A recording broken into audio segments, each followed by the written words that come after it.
ప్రేమామయుడైన యేసుక్రీస్తు నామములో మీ అందరికీ శుభాలు వందనాలు తెలియజేయుచున్నాను. ప్రియులారా, ఈరోజు దేవుని వాగ్దానము లూకా సువార్త 11వ అధ్యాయము 9వ వచనము.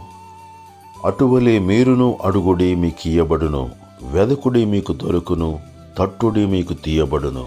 ప్రియులారా, అడుగు ప్రతివానికి ఇయ్యబడును, వెదకు ప్రతివానికి దొరుకును, తట్టు ప్రతివానికి తీయబడునని వాక్యము సెలవిచ్చుచున్నది. ప్రియులారా, మన దేవుడు మంచి దేవుడై ఉన్నాడు. ఆయన ధనవంతుడైన శ్రీమంతుడైన దేవుడై ఉన్నాడు.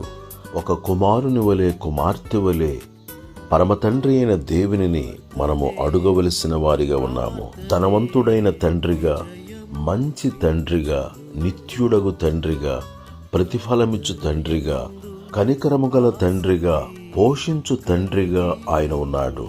శ్రేష్టమైన ప్రతి ఈవియు, శ్రేష్టమైన ప్రతి వరమును జ్యోతిర్మయుడగు తండ్రి యొద్ద నుండి వచ్చును. ప్రియులారా, యేసుక్రీస్తు ప్రభువారు మనకొక మంచి స్నేహితుడుగా, ధనవంతుడైన స్నేహితునిగా, ప్రేమగల స్నేహితునిగా, ప్రాణ స్నేహితునిగా యేసు ప్రభువారు ఉన్నారు. ఆయన చెంతకు వచ్చి మన సమస్యలన్నీ యేసు ప్రభువారితో చెప్పుదుముగాక, విశ్వాసముతో అడుగుదుముగాక, నీ సంతోషము పరిపూర్ణమగునట్లుగా అడుగుడి అని వాక్యము సెలవిచ్చుచున్నది. మనము ఏమి అడిగినను యేసు నామములో అడిగినప్పుడు అవి మనకు దొరుకునని వాక్యము సెలవిచ్చుచున్నది.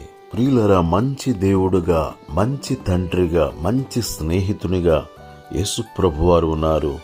ఆయనను అడిగి సమస్తమును పొందుదుముగాక.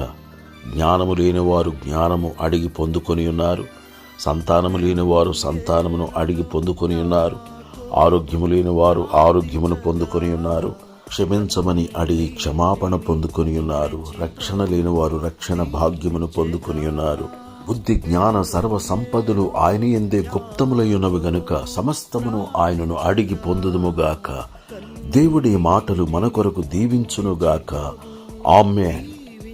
దయగల మా తండ్రి, ప్రేమగల మా యేసు ప్రభువా, నిన్ను స్తుతిస్తున్నాము. అడుగుడి మీకు ఇయ్యబడును, వెదకుడి మీకు దొరుకును, తట్టుడి మీకు తీయబడును అని వాగ్దానము చేసిన దేవా, నీ సన్నిధిలో మేము ప్రార్థన చేయుచున్నాము. ప్రతి ఒక్కరి పట్ల మీరు కార్యములు చేయండి.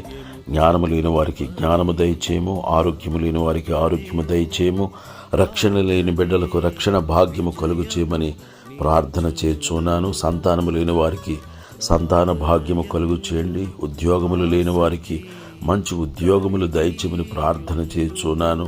వాహనములు లేని బిడ్డలకు మంచి వాహనాలు దయచేయండి. మేలులతో నింపండి. ఆర్థిక ఇబ్బందులతో నలిగిపోచిన బిడ్డలకు ఆర్థికముగా అద్భుతములు చేయమని ప్రార్థన చేయుచున్నాను. ఆదరణ లేని బిడ్డలకు ఆదరణ కలిగించమని ప్రార్థన చేయుచున్నాను. ప్రపంచ దేశాల కొరకు ప్రార్థన చేయుచున్నాము. యుద్ధ వాతావరణము తొలగించండి. దేశ సరిహద్దులలో సమాధానము కలుగు చేయమని ప్రార్థన చేయుచున్నాము.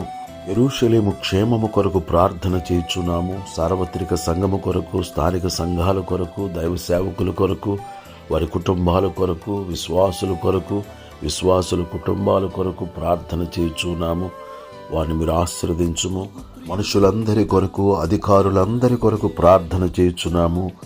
రక్షణ, స్వస్థత, శాంతి, సమాధానము కలుగు చేయమని క్రీస్తు యేసు పరిశుద్ధమైన నామములో ప్రార్థన చేసి అడుగుచున్నాము తండ్రి. ఆమేన్. క్రీస్తునందు ప్రియులారా, ఈ వాగ్దానమును దేవుడు మన జీవితంలో నెరవేర్చునుగాక. ప్రతి ఒక్కరూ ప్రార్థించి ప్రతిఫలము పొందుదురుగాక. ఈరోజు మీరు చేయుచున్న ప్రయాణములలోనూ, పనులలోనూ, ప్రయత్నములలోనూ, ఉద్యోగములలోనూ, వ్యాపారములలోనూ దేవుడు మీకు తోడై నడిపించునుగాక. ఆమేన్. ప్రియులరా, ఇంకా ఎవరైనా ఈ మన ఛానల్ సబ్స్క్రైబ్ చేసుకున్నట్లయితే దయచేసి ఇప్పుడే సబ్స్క్రైబ్ చేసుకురండి. లైక్ చేయండి, షేర్ చేయండి. మీ విలువైన కామెంట్ సెక్షన్లో పెట్టాలని ప్రేమతో మనవి చేస్తున్నాను.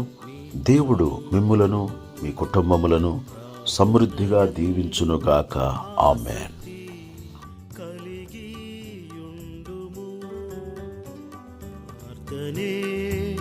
ప్రార్థనే విజయము నిచ్చును. ప్రార్థనయందు ఆసక్తి కలిగి